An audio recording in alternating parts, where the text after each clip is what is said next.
Ok, vamos lá, Getúlio, a biografia do presidente Getúlio Vargas, que estreou aqui no Brasil, é um filme nacional. Tony Ramos, né, não foi? com Tony Ramos, em maio, 1º de maio, que é Dia do Trabalhador.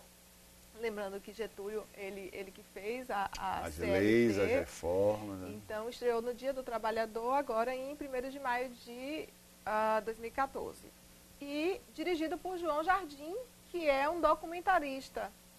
Ele fez Lixo Extraordinário, fez Janelas da Alma, que é um documentário muito bom sobre pessoas com problemas de visão. E ele começou a se aventurar agora no ramo da ficção. Então, vou falar só um pouquinho sobre o homem Getúlio Vargas, para a gente poder entender polêmico, por que esse filme é tão importante, esse registro. Pode colocar, trouxe algumas imagens dele mesmo, de Getúlio, do próprio Getúlio. Ele foi presidente do Brasil por 2 períodos distintos, Miguel. O primeiro durou 15 anos, que foi de 30 até 45. Começou de 1930 a 34, ele foi chefe do governo provisório. Depois de 34 a 37, como presidente da República do Governo Constitucional. E de 37 a 45 como presidente ditador, quando ele deu um golpe de Estado e implantou o Estado Novo. E aí ele volta ao governo em 1951, dessa vez eleito pelo povo. Que loucura, né? O povo elegeu os estudantes, ditador. Todo mundo tinha que ler a história de Getúlio Vargas é um capítulo à parte. Não, ele foi assim um dos nomes realmente mais importantes da Como é que da sobe dessa assim? Como é que você sobe como ditador, cai e depois volta pelo povo? Volta pelo povo. Como é que dá? Nesse retorno dele, ele ficou de 1951 até 1954, que foi quando ele se suicidou e deixou o poder, deixou a vida para entrar na história. Ao todo, no primeiro foram 15 anos, depois 3 anos e meio, foram quase 19 anos de Getúlio Vargas no poder. E esse filme retrata os Isso durante a Segunda Guerra Mundial, com uma loucura. A secessão lá na... A guerra da... o problema da Bolsa, da quebra da Bolsa nos Estados Unidos em 29. Que foi um ano antes dele dar aqui o golpe de Estado. E aí a gente analisa também esse contexto internacional, né, que as condições internacionais favoreceram também, porque estavam em crise. Dar golpe em crise é muito mais fácil, porque está todo mundo insatisfeito, né, está tudo muito desorganizado. E ao todo foram 19 anos que ele ficou no poder. E esse filme retrata os últimos 19 dias de vida de Getúlio Vargas. Nesses 19 dias ele ficou isolado no Palácio do Catete. Estava sendo acusado pela oposição de ser o mandante do atentado contra o jornalista Carlos Lacerda. Então esse foi o estopim. Né? A história do açúcar que colocaram no combustível. Depois de ter passado por tanto perrengue, né, foi uma acusação de um atentado contra um jornalista, que fez com que ele chegasse a esse ato de desistência da vida. Trouxe um trechinho do trailer. Pode passar, Gil, por favor. Eu acuso um só homem pelo assassinato do major da aeronáutica e pelo tiro que me atingiu. Este homem é o presidente da República, Getúlio Vargas. Lacerda não podia continuar tratando o presidente como se ele fosse um bandido. Esse tiro dado no pé do Lacerda atingiu as costas do meu governo. Getúlio Vargas, tenha a coragem de perceber que o seu governo é hoje um estuário de lama e sangue. Não existe um manifesto dos generais. Estão colhendo assinaturas para forçar a sua renúncia. Não vou sair do governo assim, enxovalhado.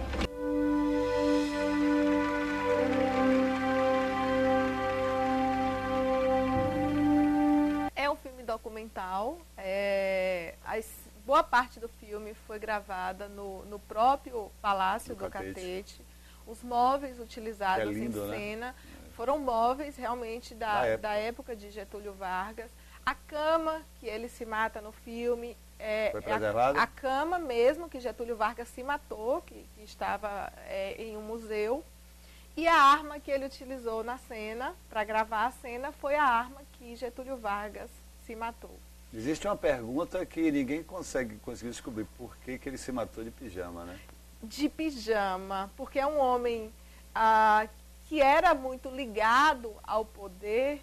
E a gente não esquece dessas coisas quando vai tomar uma atitude drástica, não. E isso foi algo que eu sempre me questionei. Porque a lógica, pela personalidade dele, era ter se vestido... Com as patentes, né, que ele botado tiver, todas as medalhas a faixa presidencial e tudo, e ter terminado a vida ali com toda a pompa. Existe uma interrogação Isso nesse realmente ponto, né? é algo que eu sempre me questionei. Foi muito bom você citar esse detalhe, Miguel. A cena também do atentado de Carlos Lacerda, que, interpretado por Alexandre Borges, foi realmente em frente ao prédio onde Carlos Lacerda sofreu o atentado. Então, o diretor, João Jardim, até por ele ser documentarista, ele não nega esse apego ao que é real, ao realismo, né, ao documental. Isso eu acho bem interessante no filme. O filme começa meio didático, em alguns momentos, assim, meio que explicativo, mas depois a trama vai ficando envolvente, Miguel, e vai prendendo realmente a sua atenção. Quase todo o filme mostra esses bastidores do poder dentro do Palácio do Catete.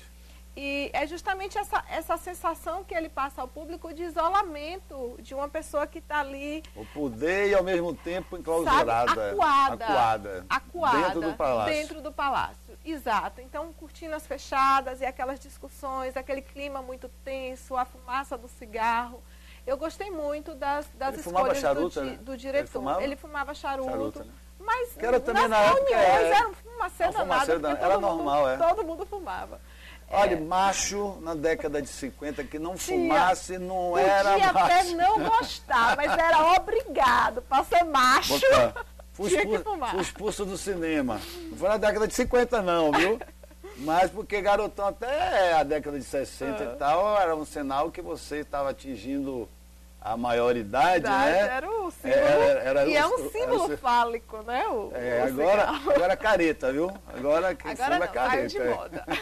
Você está fumando, não está com nada. Nada. Então, gostei muito das escolhas do diretor João Jardim. Achei muito interessante o filme. A caracterização dos personagens, sabe? A caracterização de Getúlio Vargas ficou muito boa. Tony Ramos, ele empresta o carisma dele a Getúlio Vargas. Então, nem tem como odiar Getúlio Vargas nesse filme, porque Tony Ramos é um ator muito carismático. E, finais, Miguel, ele coloca a foto do ator e da pessoa real. E você percebe a comparação, que existe semelhança realmente. Como eles estão semelhantes, inclusive... Mais Lacerda do que Tony Ramos como Getúlio. Mais Lacerda está muito mais parecido. E o grande, acho que um dos pontos fortes do filme é Drica Moraes interpretando a filha do presidente, Miguel. Ela faz um personagem terno, doce, ao mesmo tempo sério, a seriedade ali da filha do presidente, e totalmente apaixonada pelo pai. Totalmente apaixonada pelo pai, com uma devoção, com um carinho. E aí é um filme, como é um filme político, cheio de homens, cheio de discussão política, aquele ambiente pesado. E aí vem a presença dela, que é a presença ali do amor, da emoção, da dedicação. Então, eu achei que a interpretação de Drica Moraes é o ponto forte do filme. Deu uma equilibrada. Porque na maioria desses dramas, desses filmes, parece que normalmente esquece um pouquinho que na vida de qualquer ser humano... Tem as mulheres. Tem as mulheres e tem o amor, tem o carinho, né? Interessante. Pegam só o drama, o caos, né? Quem interpreta a esposa dele é até a atriz que fez Coleção Invisível, Clarice Abujamara, que veio gravar aqui Coleção Invisível. Mas ela aparece pouco no filme, acredito que até porque a relação de Getúlio com a esposa era distante. E com a filha muito mais afetuosa. Era aquela filha ali que não resolveu o complexo de Édipo e era devota, apaixonada pelo pai. Então, vale a pena assistir. E palmas para o cinema brasileiro, sabe? Que fugiu um pouquinho dessas comédias rasteiras que a gente está tão acostumado a ver. Né? Isso. E resolve fazer um filme para retratar a nossa história. Tá de parabéns, o cinema brasileiro. Documentário. Olha, parabéns.